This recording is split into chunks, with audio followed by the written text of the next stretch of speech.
So here we have the Kia Cee'd on a 10 plate. I'm going to start off by showing you around the outside of the car, and then we'll hop in and run through some controls on the inside.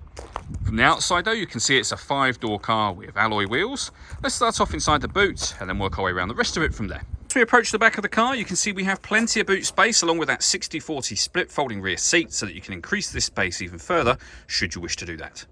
Okay, so we're just going to work our way back round to the front of the car and then we'll hop in and run through some controls on the inside of it from there. Briefly before we climb in, I think it's well worth seeing the interior from the exterior point of view. There's plenty to run through on the dashboard, so let's hop in and we'll do that right now.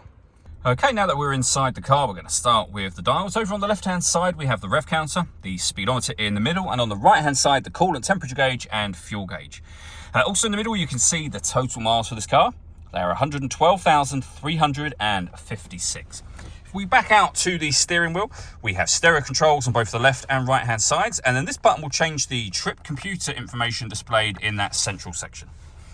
Over in the center, we have the stereo for the car, so you can see we have FM and AM radio. We have a CD player. Our main volume for the stereo is this big dial just here. This car also has auxiliary and USB inputs as well, so plenty of ways in which you can listen to your music in this car. Below that, we can lock the car doors from the outside and unlock them again. We have our hazard warning light and then the air conditioning. So you can determine the temperature, the direction the air is being distributed in, the fan speed, of course. That's your air conditioning on, same button to turn it off. You can recirculate the air that's in the car.